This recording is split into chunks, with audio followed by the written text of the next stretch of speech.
Welcome back. Part two of Doc and the Champ. Mostly Doc, okay? Because I don't really know that much about Pink Floyd. I'll be honest. I'll be the one asking a question here or there, but Doc is the champ on this one. And we're going to do part two of Pink Floyd. We'll start with. Actually, I think I'm going to switch of what we're going to start with. I'll start with this. The worst picture ever. It was just like, what in the world? Um, this is a re-release of a couple of albums, I think. Well, this is all Dark Side of the Moon. This is all Yeah. Dark Side of the Moon. I believe all Dark Side of the Moon, but from concerts and such. Oh yeah. This has some live stuff, which is Uh-huh. interesting. It's something that you don't get in the modern world, because in the modern world everybody has a camera on their phone and they're recording so much of the stuff. But in the olden times, bands would actually develop music on the road, and especially an experimental band like Pink Floyd, they would work these tunes through in front of a live audience, and it didn't get recorded very often. And like when Champ and I were kids, it was a big deal. You'd hear about a bootleg recording where somebody snuck in a cassette player or something, and then they would actually try and release them and sell them, which was illegal, but they do it. And now there's everybody has their phone out, and you can watch all kinds of performances. So bands and artists are reluctant to develop stuff on the road, um, uh, like they used to. And so it's interesting though to hear some of this early live versions of these things. It is. I did listen to this and did enjoy it. Hearing things done just a slightly different way. Whenever you have something that you've heard the same way for years and years and years, to hear a slightly alternate version of something, you go, "Oh, that's an interesting take." Well, especially knowing that where it started, and then you're used to the end finished product, and you're going, wow, that. Some of them you go, wow, they really really took a different turn from where where they had begun with it. So let's do this one. You got anything to say about this one? Well, I think one of the great albums of all time. What I think is most remarkable about it, I mean, there's a lot that's remarkable, but the pacing of the entire album is amazing. It just goes and goes. Now, my band did Dark Side of the Moon in its entirety a couple of times, and what we discovered is like side two, the tempo is the same on every song. And and then they segue from one to the other. Now the tempos are a little variable. If you listen to Money actually speeds up over the course of the song, when it starts off to when it ends, especially when it comes out of the guitar solo. The beginning of Money is in 7/4 time, and then when it goes to the big Rock City guitar solo, that goes into 4/4, and then it comes back out of the 4/4 into the 7. And if you compare the tempos from the beginning to where it comes out of the solo, it's quite a bit faster. But they didn't use a click track, and there's nothing wrong with that. It just adds kind of to the build up, the excitement of it. Propels it. Yeah, Yeah. but it's Dark Side is just absolutely a masterpiece, and it took them 8 or 9 months to do it.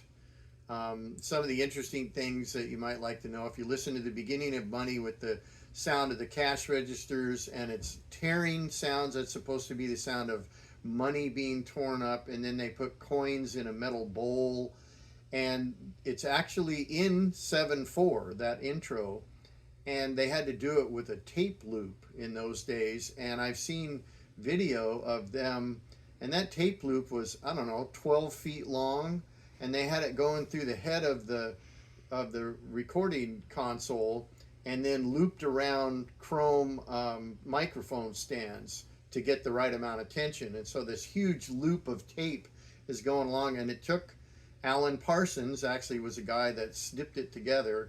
It took him about a week to complete that and get it put in so it's in time, in 7/4, and in rhythm to the song.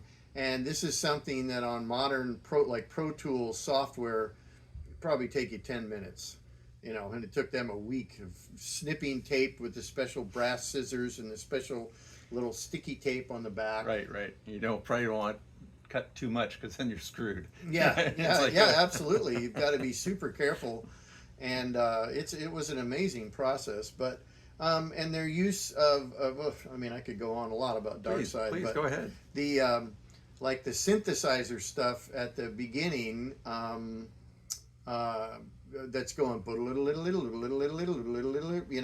they had an early synthesizer that was programmable, and they did all these filters, and they sped it up to get to the right tempo that they wanted, and that was very innovative at the time.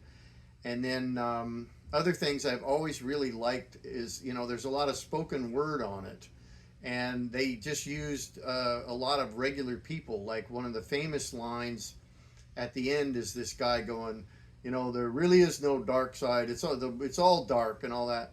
Well, the way that Roger Waters did it is he wrote questions out and then only recorded the answers to the questions. And like one of them was, have you ever been violent? And there's a woman on there, I forget who she is. She worked at the studio at Abbey Roads or something. And you can hear her saying, that bloke was cruising for a bluesin'. I don't think she says bloke. I can't remember. But anyway, but it says he was cruising for a bruising, and that was in response to, have you ever been violent? And they actually had Paul McCartney and Linda Eastman do it because they were recording next door, but their answers apparently were quite guarded. Like Paul was worried of saying something that would be, I don't know, controversial or something. So the best voice things on there are like the doorman from Abbey Road, and I think it's Paul McCartney's guitar player, named something McCullough. He's the one that says, well, I was really drunk at the time, and stuff like that. So I think it's really interesting the way that they integrated that in there. So just massive amounts of innovation on this album. But the music is great, and it's, I think, pretty timeless, unlike a lot of the other bands of that day. I mean, we play this thing, and we still do a lot of songs from it. We do Time and Money, and well, you did the whole record one time. Yeah, we did it a couple times. Well, so. the one time I remember, I thought it was so cool that you actually put the needle down on a record to start out the concert, right? So you hear the sound of a needle coming down on the record, and then they go into the first song on the record. So, and then I did you flip the record too? Yeah, I flipped the record because on Dark Side, the only silence on the album is at the end of side 1, and then you would flip the album over, and the second side starts with Money, and that's the only time there's silence on the record. All the other songs segue from one to the other, and so even on the CD, where it just obviously plays continuously, they still have a pause before Money, because that was there. But yeah, when we performed it live, I acted like I was putting the record down because we were really trying to play it note for note, and I had a turntable on top of a speaker thing, and I did that, so Yeah, it was wonderful. I thought cheap that was cheap bits, yeah.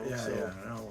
But yeah, I Dark appreciate Side, it. and Dark Side is one of the probably top 3 selling albums of all time. There's some debate about it, but Michael Jackson Thriller, AC/DC Back in Black, and Dark Side, and the Eagles' Greatest Hits, which some people say shouldn't be on the list because it's a greatest hits compilation. But Okay, here we got a Pink Floyd live. This is a bootleg. does it say when it was from what concert? Looking here.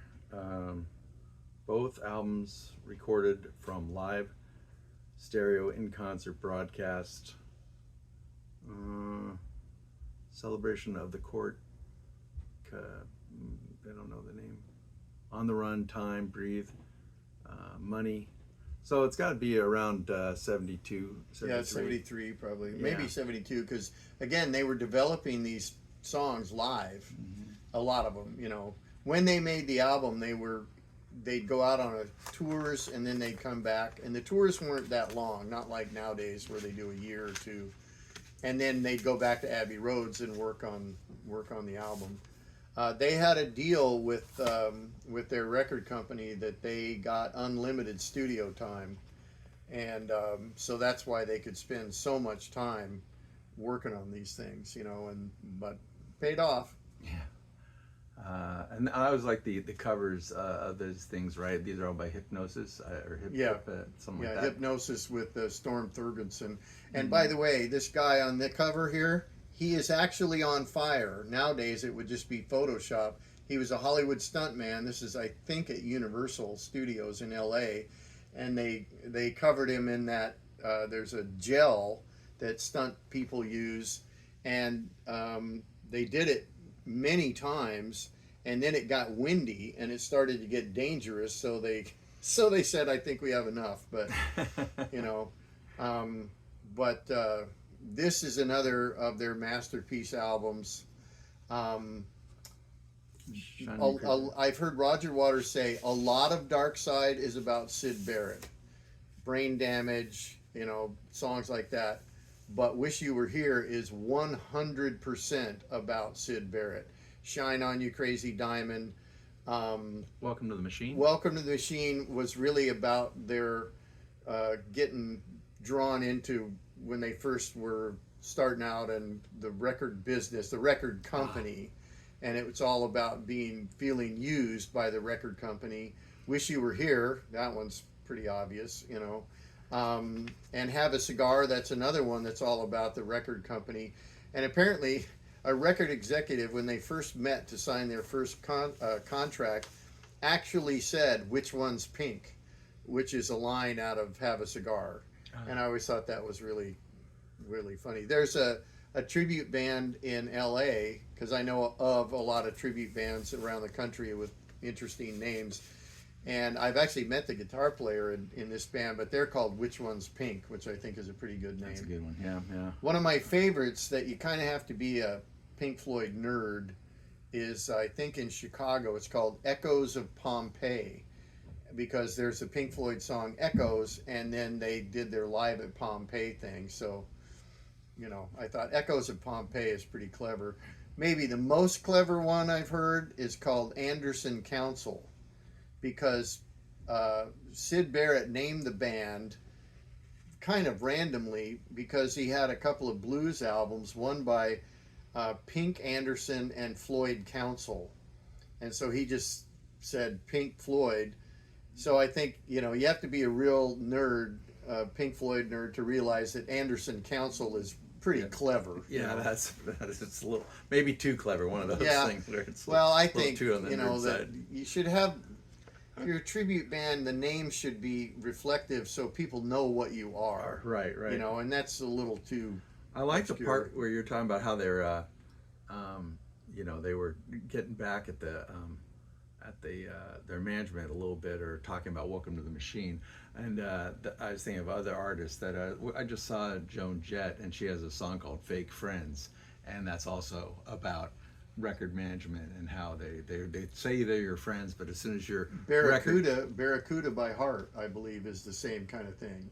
with Mushroom, or I don't remember, but it was. I think it was about a particular guy who thought of himself as quite the, you know, he's a real, you know, shark, kind of going after the business world. So they just Barracuda sounded better than shark, I guess. I don't know. I like that one, so that works for me. So how about Animals? Oh, Animals is actually my favorite Pink Floyd album, and it's not a lot of people's favorite.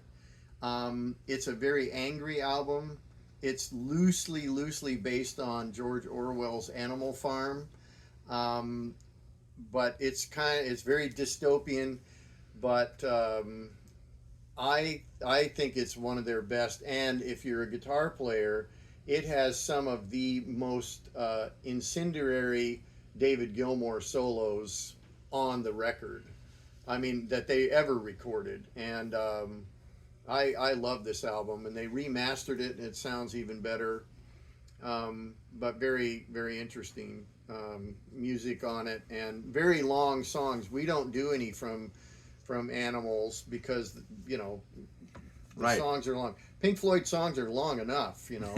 I mean, we have a hard time when we're doing a thing. Maybe they say you've got a 40-minute set. Well, that could be 4 songs, and so we have a hard time selecting to get the timing right sometimes. And if we started adding these, plus they're not the big fan favorites. We play all the. Then there's enough kind fan of the favorites. hits, Yeah, there's enough. Yeah. Going into sheep. Yeah, yeah, yeah. All right, The Wall, very interesting album. This album, believe it or not, was born out of a famous incident, as Roger Waters called that old chestnut, where they were on tour for Animals, and some fan in the front row was annoying Roger. I don't know, he was kept calling for money, or he wouldn't be quiet or something. And Roger was not very happy on the tour anyway, and he spit on the guy. And then he was horrified that he had done such a thing, and he started thinking about it, and he thought that we all have a wall between ourselves and other people. And so a lot of his stuff, this is a very personal album, he did not have a good experience with the English school system, and thus you have another brick in the wall, and it's almost like a rock opera, and it should really always be listened to in order. In other words, don't put it on your phone and hit shuffle, because it's like Dark Side. It's structured to go from beginning to end, and if you ever have seen it live, they perform it almost like a rock opera. They have scenes and sets and things, and Well, they did a movie on it. So yeah, the movie is not great. If you really want to see the good thing, you can buy a Roger Waters live performing The Wall from his 2010 tour, I think, which was astonishing. It's absolutely an astonishing thing to see. And he said that he was able to do it the way he envisioned all along with modern technology and everything. But and it's got, obviously maybe their greatest, most popular song, Comfortably Numb, is on it, and Another Brick in the Wall, and it's pretty awesome. Hey You is on there. And Young Lust, that was Roger's issues with women that he had his whole life, and he said his mother actually did tell him, because he was kind of with his high school sweetheart, and his father was KIA or missing in action in World War II, so he didn't have a father when he was growing up, which is a big part of his psyche. But his mother actually said, well, you need to be with a dirty girl, and I can't imagine a guy being told that by his mother, so could explain a few things about Raj. Could. So here's a little later with Learning to Fly on it, and yeah, this album is the first real non-Roger Waters album, and I like it. There's some good things. I really like Learning to Fly, and Momentary Lapse of Reason. Yeah, Momentary Lapse of Reason. Some really interesting things on here. It's kind of, produced, it's a little 80s sounding and everything, but again, it's good. And show them the folded out cover. Well, this this side.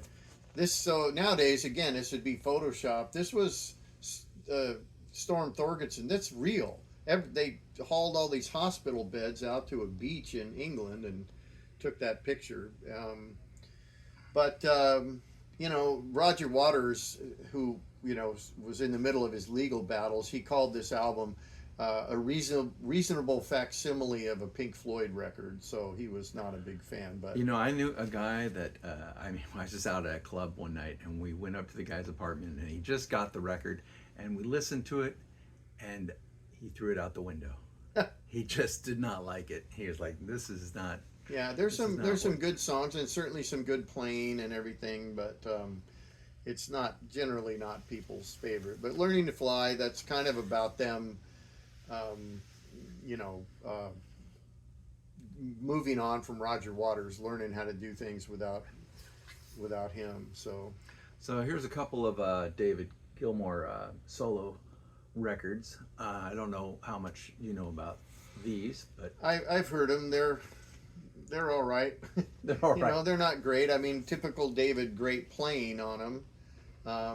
But I don't think there's any songs from these that he does in concert on this one Or this one. Huh? this one. So Uh-huh. I will say later on he released "On an Island," which is a really good solo record, um, and another one I think it's called "Rattle That Lock." I know that song is on there. Oh, pros and cons of hitchhiking. That's Roger Waters Roger solo, Waters, which yeah. is pretty interesting. It's got Jeff Beck playing on it, which is cool as far as I'm concerned. Yeah. But and then David Gilmour's latest solo album that came out about a year ago called Luck and Strange is really excellent. So yeah, and I've seen Roger Waters. I saw The Wall twice, and Us and Them, which was really a good show. I didn't really like his last show that I saw. I decided I'm not going to go see him again because it was super political and really heavy-handed. And then I saw Nick Mason, his Saucer Full of Secrets group, which is all the stuff before metal, or including metal. So he's doing Arnold Lane and See Emily Play and Astronomy Domine. And he was really good. And I've seen David Gilmour as a solo artist twice, and he was impeccable, as one would assume David Gilmour would be. But I don't know how much more of those guys are going to be playing. You know, they're all. I think Roger Waters is over 80, Nick Mason over 80, David's right up there, and of course Rick Wright died. I think in 2010. Sid died in 2006. They did take care of Sid financially all the years after, but they never saw him. He didn't want to. He didn't want to see him. He moved home to Cambridge, and but his legacy certainly was strong with them. Mm-hmm. Definitely. Yeah. What about Brit Floyd? I've seen Brit Floyd and I've seen Aussie Floyd. I think Brit Floyd is a little better. I mean, all due respect, Aussie Floyd is pretty great, but Brit Floyd, there's just something about them that is just they are as close as you can get to seeing Pink Floyd, and they have great stage stuff and lights and lasers and smoke and special effects. Not quite as much as Pink Floyd was doing, but they're excellent, and their guitar player, their main guy, is really really a great player. Whenever I see him, I feel alternately inspired and depressed because they're just so good. I'm like, well, I want to work to get to be that good, and you're like, I don't know if I can because they're really really good. But I think it's a testament to the timelessness of Pink Floyd's music that almost every large city has a Pink Floyd tribute band. And you've got Brit Floyd and Aussie Floyd that have been touring the world for decades doing their music. And, it's really, I mean, obviously I'm pretty biased, but I think they're just, legacy is just really astounding. And their music, for the most part, is very timeless. So. Well, thank you. I mean, this has been Thank you, great champ. to hear all this insight, and I hope you enjoyed it as well. And champ out. Bye. Thank you.